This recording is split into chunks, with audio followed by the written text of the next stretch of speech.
नमस्कार दोस्तों।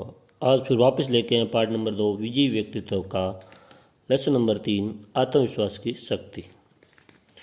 पुराने धर्म कहते थे वह व्यक्ति नास्तिक है जो ईश्वर में विश्वास नहीं करता। नया धर्म कहता है वह व्यक्ति नास्तिक है जो अपने आप में विश्वास नहीं करता। स्वामी विवेकानंद के ये ओजस्वी शब्द शाश्वत सत्य का प्रतीक है। वास्तविक आत्मविश्वास स्वयं की शक्ति में आस्था है। ये अवश्य है कि ईश्वर में विश्वास करने वाला व्यक्ति जब स्वयं को उस परमात्मा का अंश तथा वंश मानने लग जाए तो उसका आत्मविश्वास भी प्रबल उठता है। आज प्रतियोगिताओं का विश्व है। सत्य तो ये है कि विश्व सदैव ही प्रतियोगिता से पूर्ण रहा है। इस प्रकृति की दौड़ में वह आगे निकल जाते हैं जो परिश्रमी, लगन वाले तथा ईमानदार, किंतु एक गुण जो इन सभी गुणों की फलीभूत करता वह है आत्मविश्वास। अमिट आस्थाएं। आत्मविश्वास से परिपूर्ण व्यक्ति की पहचान क्या है? क्या वह शारीरिक एवं बौद्धिक शक्ति से भिन्न होता है, अथवा वह ढींग हाँकता है, वह श्रेष्ठ है, अथवा वह हर क्षेत्र में सफलता ही प्राप्त करता है? नहीं, कदाचित नहीं। संभव है कि आत्मविश्वासी व्यक्ति में उपरोक्त विशेषताएं हो, किंतु इन विशेषताओं वाले व्यक्ति आत्मविश्वास से पूर्ण ही हो ये आवश्यक नहीं है। सच तो ये है कि आत्मविश्वास एक गहनतापूर्ण विशिष्टता है जो थोथे अहंकार से भिन्न है। वास्तव में आत्मविश्वासी व्यक्ति आत्माभिमानी व्यक्ति से भिन्न होता है। आत्मविश्वास से युक्त एक व्यक्ति की मुख्य विशेषताएं इस प्रकार है। नंबर 1, वह अपने बारे में सकारात्मक छवि रखता है। वह मानता है कि मैं योग्य हूँ, मैं कुशल हूँ, मैं परिश्रमी हूँ, मैं उपयोगी हूँ तथा मैं महत्वपूर्ण हूँ।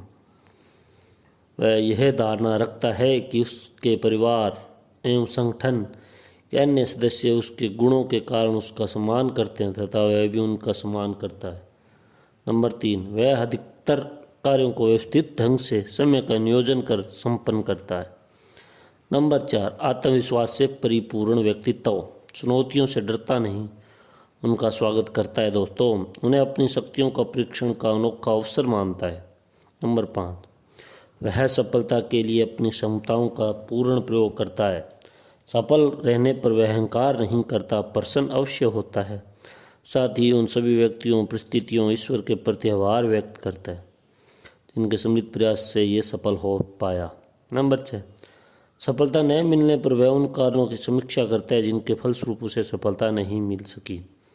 वह अपनी निर्बलताओं के बारे में भी चिंतन करता है किंतु अपने आप को कोसता नहीं और न ही हीनता का शिकार बनाता है। विवेकपूर्ण ढंग से वह संकल्प करता है जो त्रुटियां उसे की असफलता के लिए दोषी है वह न दोहराई जाए। नंबर 7, वह कठिन परिस्थितियों में भी डटा रहता है। नेपोलियन की तरह वह किसी भी कार्य को असंभव तभी मानता है यदि सभी प्रकार के प्रयत्नों व प्रयोग कर लिया गया हो। वह किसी भी हार को अंतिम हार नहीं मानता। आप मूल्यांकन करें। बना डालिए अपनी शक्तियों की सूची। लिख डालिए अपनी प्रतिभाएं। जो भी उपलब्धियां आपने अर्जित की है उनके क्रमवार लिपिबद्ध कर लीजिए। स्मरण करिए अपने पुरस्कारों को व प्रशंसाओं को जो आपको मिली है।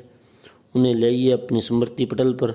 जो सेवा व भलाई आपने की है घर व बाहर उसको याद कीजिए एवं अटूट श्रद्धा से ईश्वर को धन्यवाद दीजिए कि उसने आपको अच्छे कर्मों के लिए एवं श्रेष्ठ जीवन जीने के लिए इस विश्व में भेजा है। हर समय आगे बढ़ने का दृढ़ संकल्प मन में रखें। आत्मविश्वास की शक्ति। नीचे कुछ प्रश्न दिए गए हैं, इनको उत्तर ईमानदारी से दीजिए। प्रत्येक प्रश्न के उत्तर के लिए इनमें से एक विकल्प चुनें तथा प्रत्येक प्रश्न के आगे उत्तर आंक लिख दीजिए। नंबर 1, सदैव। नंबर 2, अधिकांशतः। नंबर 3, कभी कभी। नंबर 4, बहुत कम। नंबर 5, बिल्कुल नहीं। प्रश्न है 1, क्या आप मानते हैं कि आपने इस विश्व में महत्वपूर्ण कार्य अथवा सेवा के लिए जन्म लिया है? नंबर 2, क्या आपको विश्वास है कि आप अपने परिवार में, संगठन में कुछ उपयोगी महत्वपूर्ण कार्य अवश्य करेंगे? नंबर 3, क्या आप प्रेरणा से परिपूर्ण साहित्य का अध्ययन करते हैं? नंबर 4, क्या आप उन व्यक्तियों की संगत में रहते हैं जो गुणवान हो तथा आप में भी गुण देखते हो? नंबर 5, क्या आप समय समय पर उपलब्धियों व सफलताओं की सूची बनाते हैं? नंबर 6, क्या आप असफलताओं को सही मूल्यांकन कर ये देखने का प्रयत्न करते हैं कि वे क्यों मिली तथा किस प्रकार आप अपनी कार्यशैली में परिवर्तन कर सकते हैं। नंबर 7, क्या आप चुनौतियों का सामना डटकर करते हैं तथा ये मानते हैं कि कोई हार अंतिम हार नहीं होती। नंबर 8, क्या आप कठिनाइयों में धैर्यवान रह सकते हैं। नंबर 9, क्या आप आशावादी तथा विश्वास करते हैं कि आपके अच्छे दिन अवश्य आएंगे। नंबर 10, क्या आप हर कार्य करते समय उत्साहित रहते हैं तथा चेहरे पर मुस्कान रखते हैं। नंबर अंक तालिका व विश्लेषण, सदैव आते हैं तो 10 अंक, अधिकांशतः 8 अंक, कभी कभी 5 अंक, बहुत कम 3 अंक, बिल्कुल नहीं 0 अंक। जोड़िए अपना स्कोर तथा देखिए कि यदि आपके अंक 50 से कम है तो आत्मविश्वास में अधिक अभिवृद्धि की आवश्यकता है। जितना स्कोर है उतना आप हमें कमेंट में बताइए। इस स्कोर को बढ़ाते जाइए निरंतर। आत्मविश्वास, तुम प्रभु की संतान हो, अमर आनंद के हिस्सेदार हो, पवित्र हो और पूर्ण हो। हे पृथ्वी निवासी ईश्वर स्वरूप भाइयों, तुम भला पापी मनुष्य को पापी कहना ही पाप है। ये कथन मानव स्वरूप पर एक लांछन है। हे सिंहों, आओ और अपने लिए भेड़ बकरी होने का भ्रम दूर कर दो। तुम अमर आत्मा, शुद्ध बुद्ध, मुक्त स्वभाव, शाश्वत मंगलम हो। तुम जड़ नहीं हो, तुम शरीर नहीं हो। जड़ तुम्हारा गुलाम है, तुम उसका गुलाम नहीं। विश्वास, विश्वास, आप में विश्वास, ईश्वर में विश्वास, यही मानता का रहस्य है। यदि तुम पुराण के 33 करोड़ देवताओं और विदेशियों द्वारा बतलाए हुए सब देवताओं में भी विश्वास करते हो, पर यदि अपने आप में विश्वास नहीं करते तो तुम्हारी मुक्ति नहीं हो सकती। अपने आप में विश्वास करो और स्थिर रहो, शक्तिशाली बनो। सफलता प्राप्त करने के लिए जबरदस्त सतत प्रयत्न और जबरदस्त इच्छा रखो। प्रयत्नशील व्यक्ति कहता है, मैं समुद्र पी जाऊंगा, मेरी इच्छा से पर्वत टुकड़े टुकड़े हो जाएंगे। इस प्रकार की शक्ति और इच्छा रखो, कड़ा परिश्रम करो, तुम अपने उद्देश्यों को निश्चित पा जाओगे। दोस्तों, ये स्वामी विवेकानंद जी ने कहा है। छुटकारा इस हीन भावना से। चौथा लेसन, 19वीं शताब्दी में आरंभ में प्रसिद्ध अंग्रेज कवि लॉर्ड बायरन इंग्लैंड छोड़कर यूनान में बस गए। उनकी एक आलीशान कोठी थी जिस पर मखमली हरी घास बिछी थी। एक दिन उनका एक पुराना मित्र उनसे मिलने आया। बायरन तथा उसके मित्र कोठी के बगीचे में खड़े थे। मित्र टकटकी लगाकर नीचे देख रहा था। बायरन जला उठा, बोला, हाँ हाँ, मुझे पता है मैं लंगड़ा हूँ, पर तुम मुझे मेरे पैरों की ओर घूर घूर कर देख कर यह साहस क्यों करा रहे हो। मित्र आश्चर्यचकित रह गया, वह स्तंभ था। मित्र बोला, बायरन, ये तुमने कैसे मान लिया? मैं तुम्हारे लंगड़ेपन का मजाक उड़ा रहा हूँ। मैं तो तुम्हारे बगीचे की मखमली घास की मन ही मन में प्रशंसा कर रहा हूँ। और हाँ बायरन, मैं तो क्या कोई भी तुम्हारे पैरों के बारे में नहीं सोचता। लगता है केवल तुम ही सोचते रहते हो अपने शरीर की कमी के बारे में। दुनिया तो तुम्हारी कविता की कायल है, वह तुम्हारे गुण देखती है, कमियां नहीं। सच बायरन ये अपनी विकलांगता के बारे में चिंतन करता था। अन्य सभी तो उसकी लेखनी की अनुपमा प्रतिभा की प्रशंसा करते थे, न थकते थे। हीन भावना के लक्षण, अधिकांश हम की अपनी कमियों के बारे में सोचते रहते हैं, उन पर चिंतन करते रहते हैं तथा उनके साथ अपना व्यक्तित्व जोड़ते हैं। हम हीन नहीं होते फिर भी हीन भावना का शिकार हो जाते हैं। ये एक विडंबना है। छोटी बड़ी मात्रा में सभी व्यक्ति इसका शिकार है। इस भावना से ग्रस्त व्यक्ति के कुछ लक्षण इस प्रकार है। अपनी नज़रों अपने आप को तुच्छ समझना। दूसरों से अपनी तुलना करते रहना तथा अन्य को अपने से उत्तम मानना। नंबर 3, सब को भाग्यहीन मानना।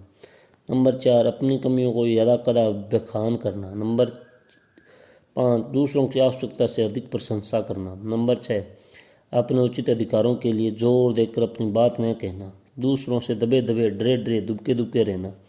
नंबर 7, समारोह अथवा सम्मेलन में बोलने से डरना, किसी विशिष्ट व्यक्ति से मिलने से घबराना। नंबर 8, अपने बॉस अथवा अन्य व्यक्तियों के सामने अपनी बात स्पष्ट न कह पाना। नंबर 9, झगड़ालू बन जाना, शोर मचाना, दूसरों को अपनी ओर ध्यान खींचना, में व्यक्ति को टोकना, पास बैठे व्यक्ति से बतियाना जिससे सिद्ध हो सके कि वे विद्वान है। नंबर 10, किसी की तारीफ न सुन पाना तथा हर मौके पर दूसरों की आलोचना करना, सबको कोसते रहना, ईर्ष्या से ग्रस्त रहना। नंबर 11, अकेले में उदास रहना, असुरक्षित एवं अकेला अनुभव करना। नंबर 12, जिम्मेदारियों से बचना, भयभीत रहना कि मैं निभा नहीं पाऊंगा इसे। नंबर 12, अपनी ढींग हाँकना। नंबर 13, छोटी छोटी बातों को बुरा मान लेना, अपनी आलोचना सुनकर उग्र हो जाना अथवा अवसाद डिप्रेशन में चले जाना। ये नहीं है कि ऊपर की सभी विशेषताएं हीन भावना से ग्रस्त एक व्यक्ति में हो। किसी भी लक्षण की अधिक मात्रा इंगित करती है कि उस व्यक्ति में हीन भावना है। अपर्याप्तता का बोध अथवा भाव मानव को अशांत बना देता है। साथ ही असंतुलित भी क्यों आती है ये भावना?